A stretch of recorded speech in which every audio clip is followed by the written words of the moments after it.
two reckless adventurers who started out as sworn enemies. And Stewart seems like he was acting in another show, and because this was John Wayne's show, Stu didn't look right, and neither did Ina. Cut them down. I thought to myself, I better change this. What I had in mind was something different. This was not a John Wayne picture, what I had in mind, and I began to play everything cool.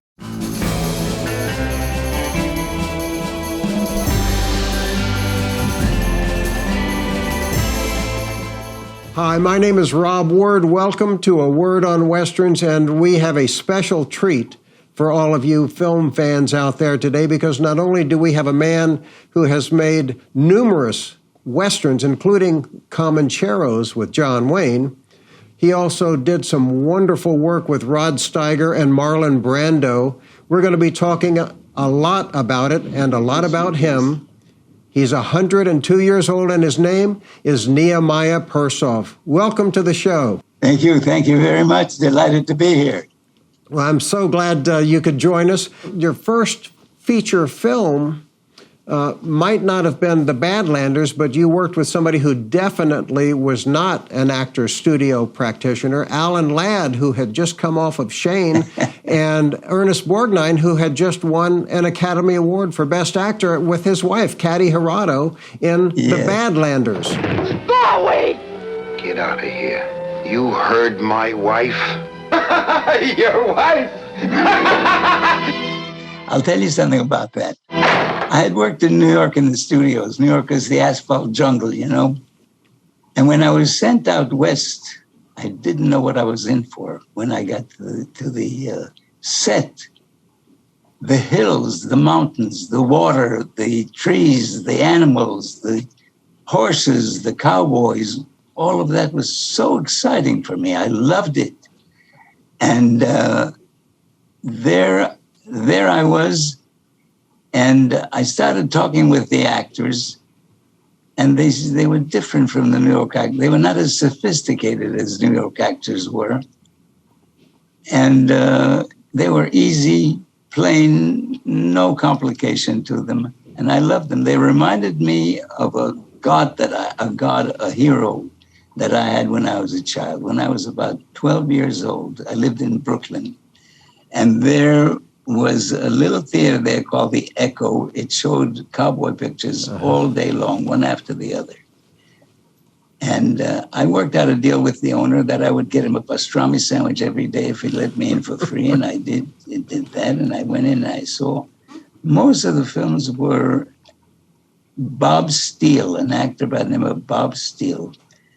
And I just loved him. He was so graceful on a horse sitting there, and he was so good with the guns, twirling them and shooting, never missing the mark. And when he hit a guy, guy was down. He was a hero to me. Years later, when I was doing Comancheros with John Wayne,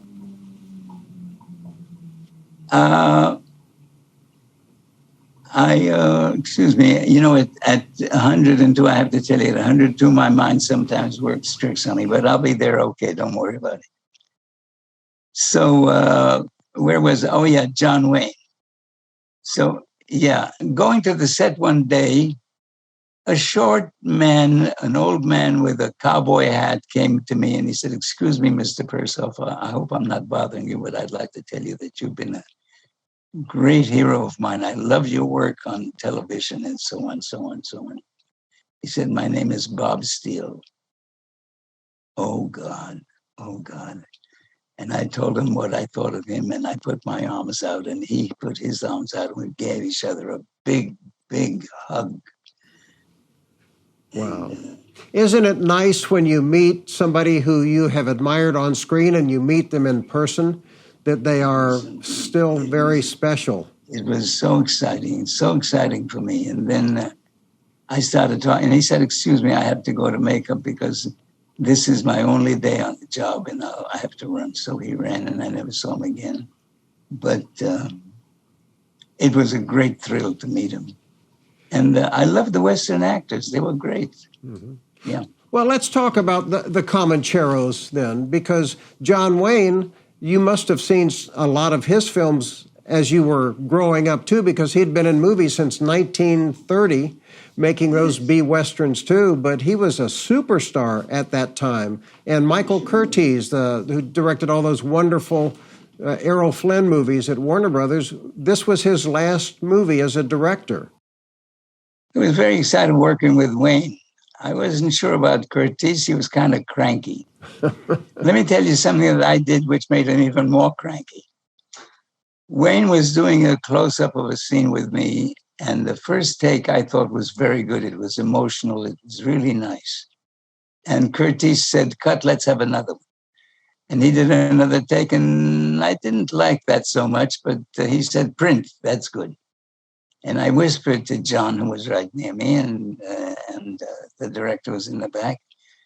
And I said, I thought that the first take was better. He said, "Really, was it?"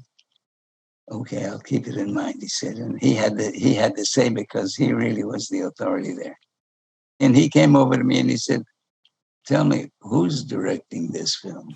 I said, "Oh, God. I was a brash New Yorker. I shouldn't have said, I'm sorry. Never mind.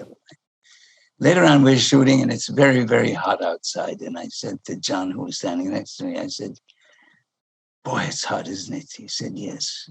And he walked away. And a few minutes later, he came with a couple of guys carrying big screens that covered us all for about a football size, covered everything, and cooled down everybody. It was great.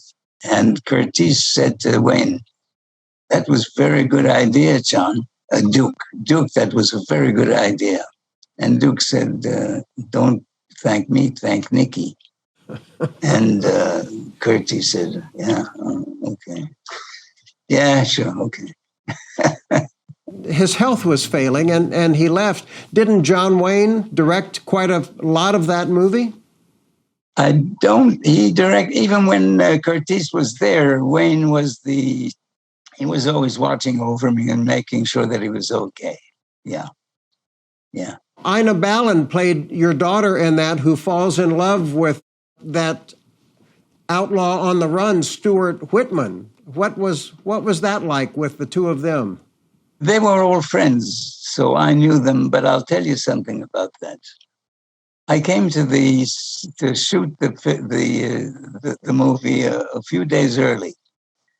So I had a chance to see the rushes. The rushes are films that are done and shown in the morning for the producer and director to check on.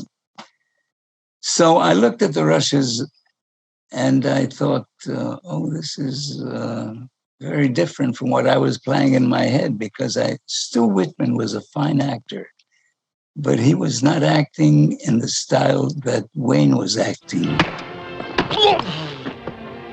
My friend, you're a very brave man. And pretty soon you're going to catch on I ain't your friend. The leading actor, the star, sets the tone for the truth of that particular piece. And Stuart seems like he was acting in another show. And because this was John Wayne's show, Stu didn't look right, and neither did Ina. Who ordered this? Cut them down. So I thought to myself, I better change this. What I had in mind was something different. This was not a John Wayne picture, what I had in mind, and I began to play everything cool. And if you see the picture, you know that the head of Comancheros is a very cool guy. And that was because I saw, and I realized then that the star of the film sets the tone, not you, no matter how good you are. The Comancheros who dealt in death. We have a society here, a society that's different from anything visualized by people anywhere in the world. The industry of our society is crime. It pays, and we prosper. The rules of our society are magnificently simple. Transgress, and you die. Was the transition from working on stage to working on film difficult? No, it wasn't, but I had a very good teacher. The very first film that I did was The Harder They Fall with Humphrey Bogart. One day I was doing a scene with Humphrey Bogart head to head, and down the hall, out of the door came the prize fighter that we were talking about, and he hit his head on the chandelier.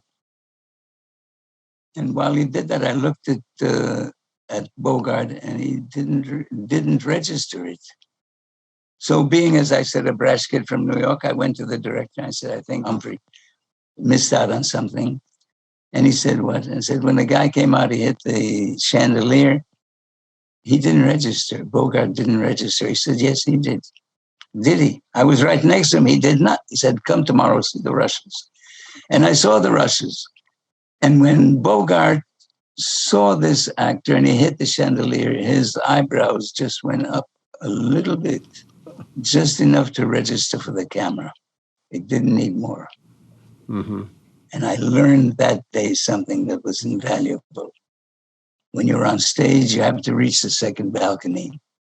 And if you see something and you want to show that you're reacting to it, you have to find something big so that they can see you. But in movies, the camera's right on you, as you see now.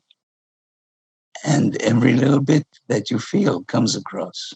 So I learned that from Bogart. Well, that's good to learn that right away. And you have worked with some fine directors, too. I know Andre de Toth directed you in Day of the Outlaw, too, which is a Western beautifully shot in black and white that a lot of people don't know about, with Robert Ryan, and Burl Ives is wonderful as a villain. What I remember that film mostly is the snow. Uh-huh. You know, the snow was so high that when you rode the horses in a path, your head was above the snow, and so was the horse's head. But it was real heavy snow. And that's what most impressed me there. What was Andre like?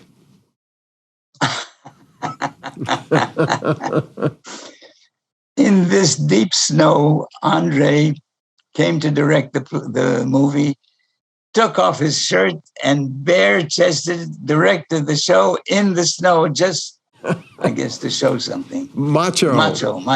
Yeah, he was married to Veronica Lake then, a lady where you can only see one eye because she always had, her hair was over one eye.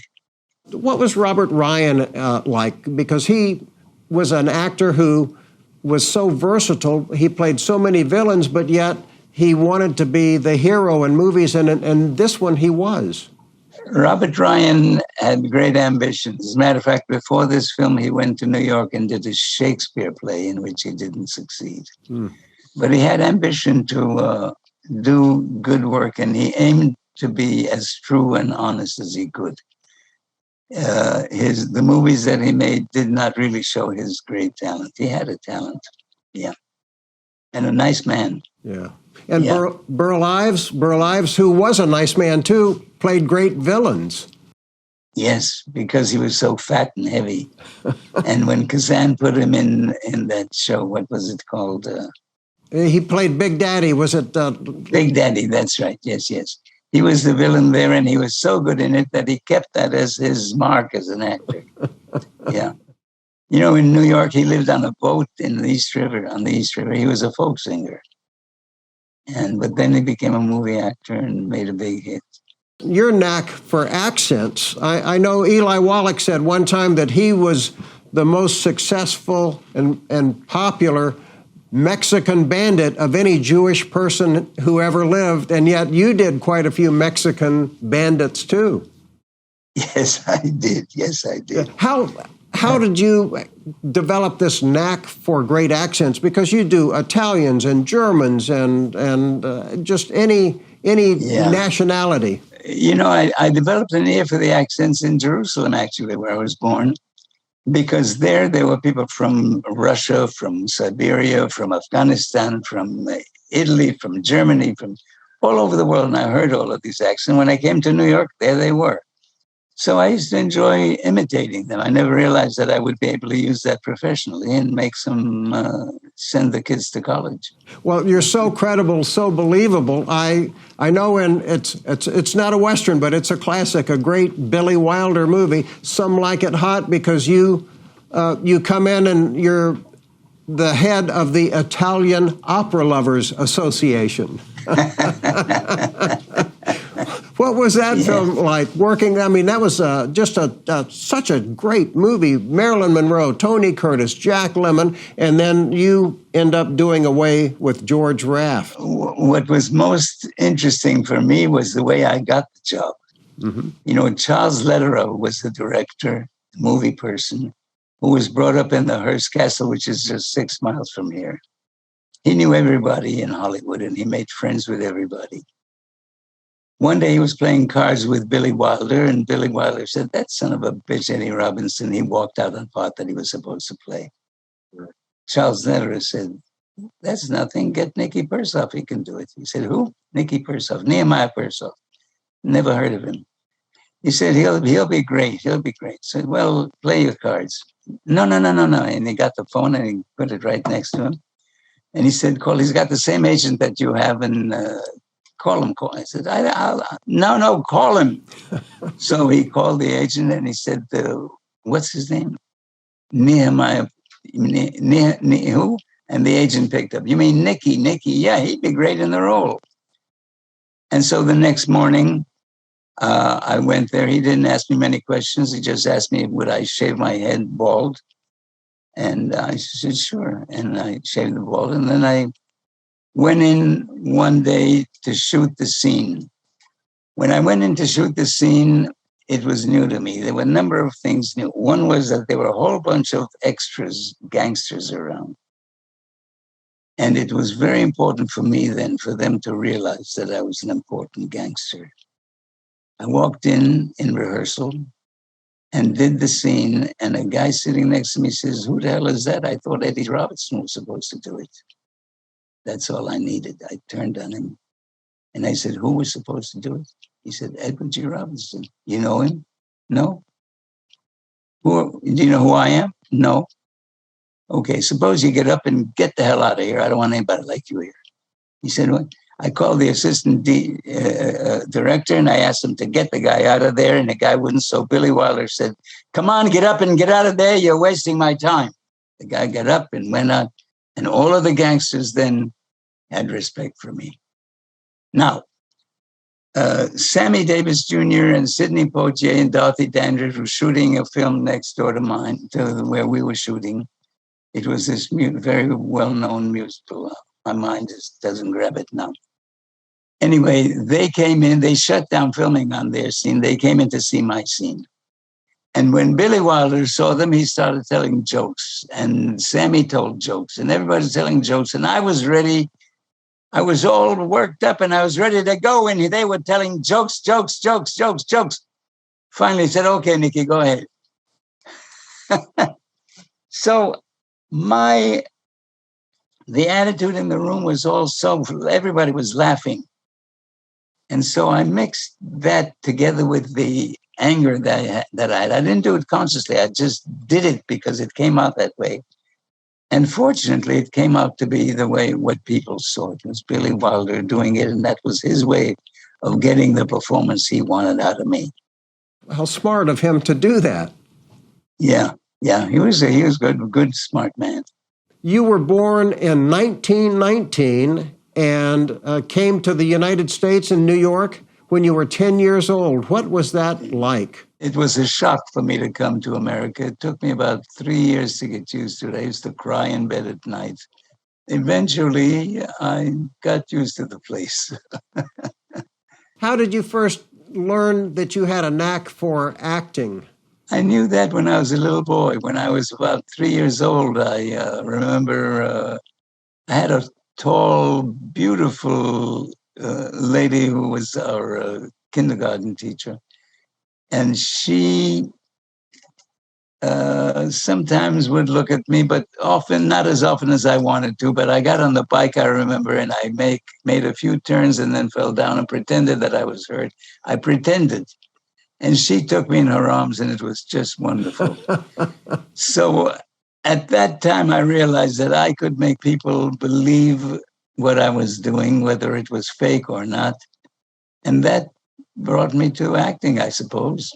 And you were part of in New York, part of the Actors Studio. How were you selected to become part of that? You were one of the early practitioners of the Actors Studio. Well, I was not the only one, but the Actors Studio was brought about by Elia Kazan, who had a certain idea of how he wanted his actors to act. And in order to do that, he created a place called the Actors Studio. It was a sort of a school for actors. And he auditioned about 1,000 or more actors in New York. And of those, he chose about 50 or 60. And we started studying and learning the new method of work from him and Lee Strasberg. And that was a great thing for me. It was a great honor to be there. And it was very helpful in my development as an actor.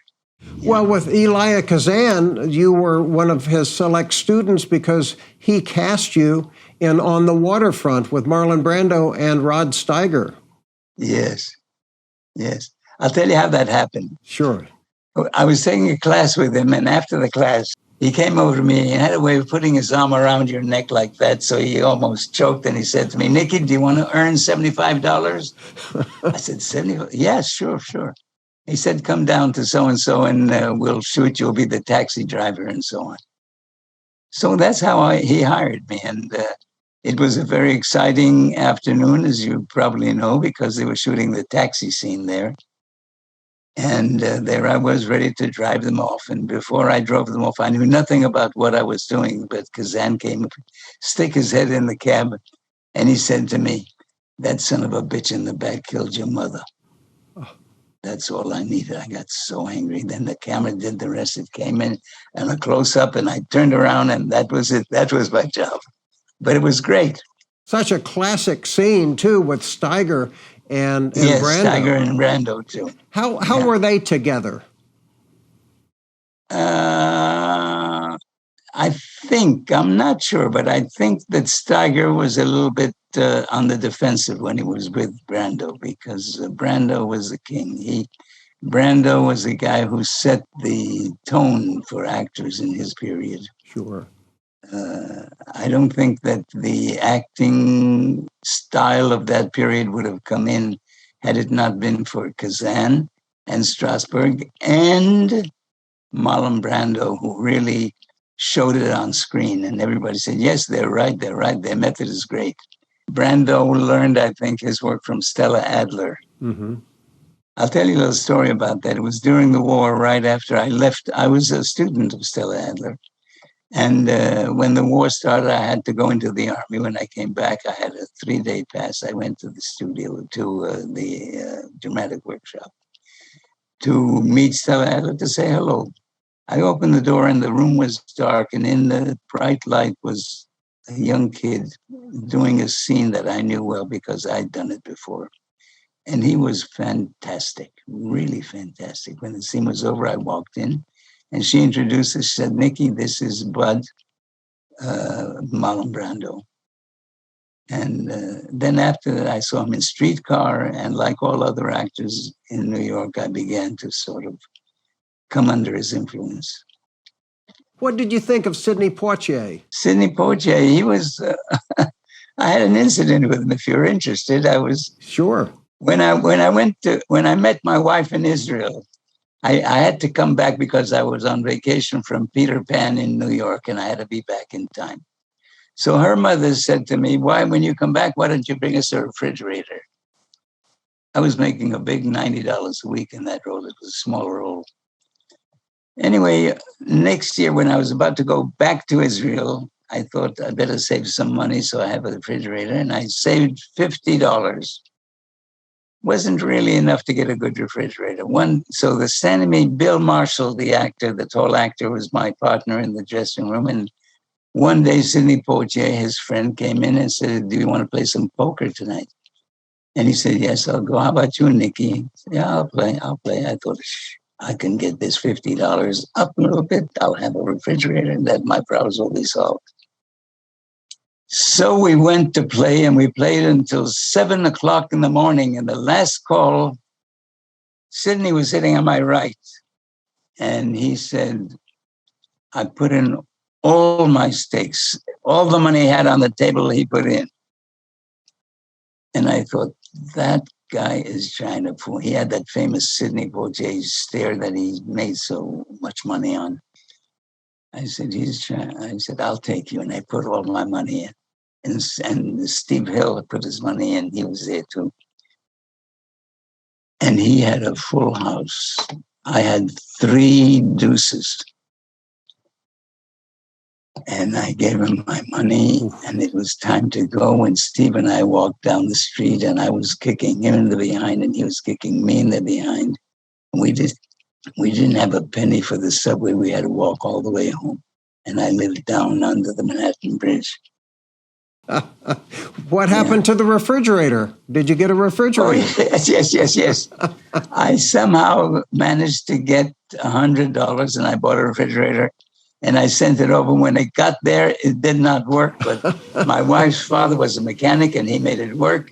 And when I got there, it worked. And when I was there for 2 years, and when I left, it still worked. So it was okay. With that, we will end our show. And I want to thank you. Thank you again. Thank you. And pleasure. I hope it was fun for you. It was. Thank you very much.